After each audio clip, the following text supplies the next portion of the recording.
Hello student, मैं doctor Anjana Devi, assistant professor Uttarakhand open school Haldwani. आज हम जिस टॉपिक पर बात करेंगे वह है दर्शन के लक्ष्य, कार्य एवं दर्शन की स्वरूप।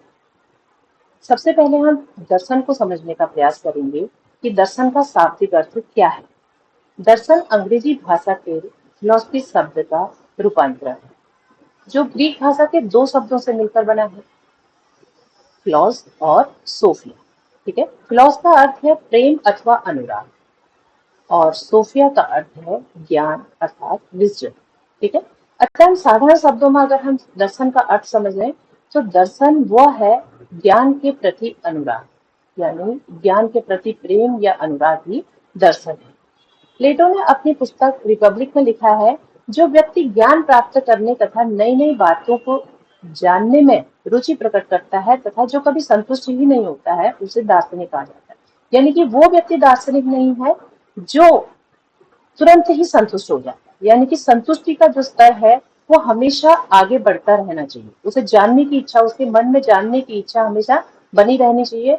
जो जिसके मन में हमेशा जानने की इच्छा बनी रहती है वही वास्तविक रूप से दार्शनिक। तो इसी श्रृंखला में हम दर्शन की कुछ परिभाषाएं लेते हैं। पहली परिभाषा है प्लेटो के अनुसार, जो कहते हैं कि जो सभी प्रकार का ज्ञान प्राप्त करने की इच्छा रखता है और सीखने के लिए आतुर रहता है, कभी भी संतोष करके रुकता नहीं है, वास्तव में वही दार्शनिक है। यानी कि जो जो थोड़े समय में ही ज्ञान लेके संतुष्ट हो जाता है, वह दार्शनिक नहीं है, बल्कि सत्य की भी वास्तविक तह तक जानने की जो इच्छा मन में रखता है, वही वास्तविक रूप से दार्शनिक है। पदार्थों के सनातन स्वरूप का ज्ञान प्राप्त करना ही दर्शन है। अगली परिभाषा है अरस्तु के अनुसार, दर्शन एक ऐसा विज्ञान है जो परम तत्व के यथार्थ स्वरूप की जांच करता है कि वास्तविक रूप में वो तत्व है क्या, उसके सत्य की तह तक जाने का वो प्रयास करता है। ठीक है, कॉम्टे कहते हैं कि दर्शन विज्ञानों का भी विज्ञान है। हर्बर्ट स्पेंसर भी इसी चीज को स्पष्ट करते हुए कहते हैं कि दर्शन विज्ञानों का समन्वय या विश्वव्यापी विज्ञान है। ठीक है, तो दर्शन जो है, अगर हम दर्शन शास्त्र की बात करें तो दर्शन शास्त्र मानव विचार की सबसे उदात्त पराकाष्ठा है। यह पूरे ब्रह्मांड और मानव जीवन के वास्तविक स्वरूप का तार्किक रूप में अध्ययन और विश्लेषण करता है। यानी कि वो कही सुनी बातों पर विश्वास न करके उस सत्य पर भी तर्क करता है और विश्लेषण करता है, जिसमें सृष्टि और सृष्टा हो गया, आत्मा और ईश्वर हो गया कि क्या आत्मा है, क्या ईश्वर है, जीवन और मृत्यु, इसका क्या अस्तित्व है, तथा ज्ञान और अज्ञान, किस चीज को हम ज्ञान कहेंगे और किस को हम अज्ञान श्रेणी में रखेंगे। ठीक है, यह ज्ञान प्राप्त करने के साधन और मनुष्य के करणीय तथा अकरणीय कार्यों पर भी चर्चा करता है। यानी कि मनुष्य को क्या कर्म करने चाहिए, क्या कर्म अच्छे हैं, क्या कर्म बुरे हैं, इन सब बातों पर भी यह चर्चा करता है। अब हम समझेंगे इंडियन कॉन्सेप्ट ऑफ फिलोसफी। सबसे पहले, वेद उपलब्ध सबसे प्राचीन भारतीय साहित्य है। ठीक है, भारतीय दर्शन में 6 दर्शन परंपराएं रही हैं। ठीक है, पहला है आपका सांख्य दर्शन, दूसरा योग, न्याय, वैशेषिक, पूर्व मीमांसा और वेदांत दर्शन। अगले पॉइंट पर बात करते हैं। डॉक्टर राधा कृष्णन ने भारतीय दर्शन के कालों के बीच के अंतर को स्पष्ट किया है। पहला है वैदिक काल। वैदिक काल जो 1500 ईसा पूर्व से लेकर 600 ईसा पूर्व तक चला। यह काल आर्यों के बसने और विस्तार का द्योतक है। ठीक है, दूसरे पॉइंट पे आते हैं महाकाव्य का। ठीक है, जो 600 ईसा पूर्व से 200 ईस्वी तक चला। इस अवधि में प्रारंभिक उपनिषदों और विभिन्न प्रणालियों या दर्शन के स्कूल के बीच की उम्र शामिल है। अगर हम अगले पॉइंट की बात करें तो सूत्र काल, ठीक है, 200 से 600 ईस्वी तक चला, जिसमें दर्शन के स्कूलों ने साहित्यिक कार्यों को समाहित करने के साधन के रूप में सूत्रों को जन्म दिया। ठीक है, अगला है शैक्षणिक काल, शैक्षिक काल जो 7वीं ईस्वी तक कहा, बहुत सारे साहित्यिक अभ्यासों का विवाद पैदा करने तक सीमित कर दिया गया। यानी कि जो शैक्षिक काल चला, वो शैक्षिक काल जो है 7वीं ईस्वी तक चला जिसमें बहुत सारे साहित्यिक अभ्यासों का विवाद पैदा करने तक उसको सीमित कर दिया गया। ठीक है, अब हम बात करते हैं भारतीय दर्शन के मुख्य दो शाखाओं में वर्गीकृत किया गया। जो भारतीय दर्शन है उसको मुख्यतः हम दो शाखाओं में विभक्त करते हैं। पहला है आस्तिक दर्शन और दूसरा है नास्तिक दर्शन। प्राचीन वेद जो है हमारे आस्तिक शाखा के स्रोत हैं और नास्तिक शाखा वेदों के अधिकार को अस्वीकार करते हैं, जिसमें चारवाक दर्शन, बौद्ध दर्शन, जैन दर्शन इत्यादि।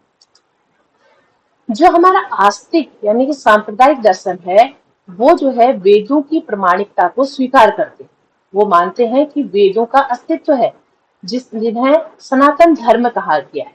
आधुनिक हिंदी धर्म का प्रतिनिधित्व करते हैं। जो हमारे सनातन धर्म जिसे जो वेदों की जो प्रामाणिकता है उसको स्वीकार करते हैं और जिन्हें सनातन धर्म कहा गया है और आधुनिक हिंदू धर्म का जो प्रतिनिधित्व करते हैं। दूसरा आ जाता है आपका नास्तिक। ठीक है, असंप्रदायिक दर्शन जो है वेदों की प्रामाणिकता को स्वीकार नहीं करते हैं, जिसमें चारवाक दर्शन, बौद्ध दर्शन और जैन दर्शन आते हैं। अगर हम बात करें आस्तिक और नास्तिक के संबंध की बात करें तो आस्तिक और नास्तिक का संबंध वेदों में विश्वास से न कि ईश्वर में विश्वास से है। ठीक है, तो यानी कि ये वेदों में विश्वास से नहीं बल्कि ईश्वर में विश्वास की बात करता है। अगर हम आगे बात करें तो ये जो वेस्टर्न कॉन्सेप्ट ऑफ फिलॉसफी है जिसमें हमने कुछ परिभाषाएं लिखी थी, जो अकॉर्डिंग टू जो है आपका वेस्टर्न फिलॉसफी की हम बात करते हैं तो उसमें सबसे पहले हम बात करते हैं पदार्थों के सनातन स्वरूप का ज्ञान प्राप्त करना ही दर्शन है। और दर्शन एक ऐसा विज्ञान है जो परम तत्व के यथार्थ स्वरूप की जांच करता है। ठीक है, तो और अगर हम बात करें, प्लेटो ने जो कहा था कि पदार्थों के स्वरूप का जो सनातन स्वरूप है उसका ज्ञान प्राप्त करना ही दर्शन है। कि वास्तविक जो स्वरूप है उसका, जो पदार्थों का जो वास्तविक स्वरूप है उसका ज्ञान प्राप्त करना ही दर्शन है। ठीक है, अगर हम एरिस्टोटल ने जैसा कहा कि दर्शन एक ऐसा विज्ञान है जो परम तत्व के यथार्थ स्वरूप की जांच करता है कि परम तत्व है क्या। ठीक है, ये इस सृष्टि को किसने बनाया है, इस सृष्टि की रचना कहाँ से हुई है, इस सृष्टि में जितनी भी चीजें हैं वो कहाँ से उत्पन्न हुई, उन सबके वास्तविक स्वरूप का ज्ञान प्राप्त करता है। दर्शन बोध क्रिया का विज्ञान और उसकी आलोचना है।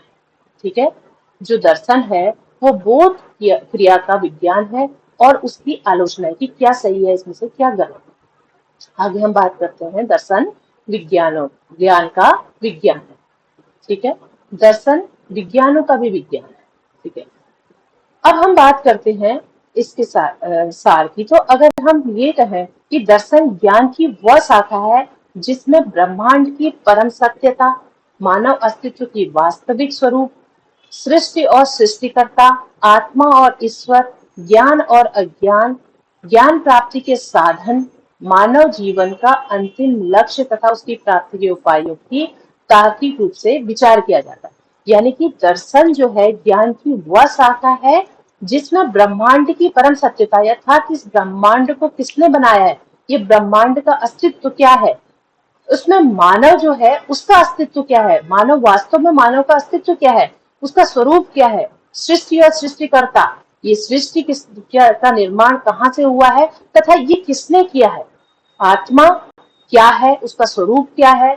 ठीक है, और ईश्वर, ईश्वर किसको हम ईश्वर कहेंगे, ईश्वर की क्या डेफिनेशन है, क्या ईश्वर का अस्तित्व है। ज्ञान और अज्ञान अर्थात क्या ज्ञान है और क्या अज्ञान है। ज्ञान है तो किसको हम ज्ञान कहेंगे, क्या ज्ञान की सीमाएं हैं, और जो अज्ञान है वो अज्ञान हम किसको अज्ञान कहेंगे। अज्ञान और अज्ञान में क्या डिफरेंस है, ज्ञान प्राप्त किन साधनों से हम कर सकते हैं। अगर हम किसी को सत्य ज्ञान कहते हैं तो उस ज्ञान को हम किन साधनों द्वारा प्राप्त कर सकते हैं, और मानव जीवन का जो अंतिम लक्ष्य है वो क्या है, क्या होना चाहिए मानव जीवन का अंतिम लक्ष्य, और उसको किस तरीके से प्राप्त किया जा सकता है, उन उपायों पर यह तार्किक रूप से विचार करता है जो दर्शन कहलाता है। यानी कि दर्शन इतनी गहराई से कार्य करता है।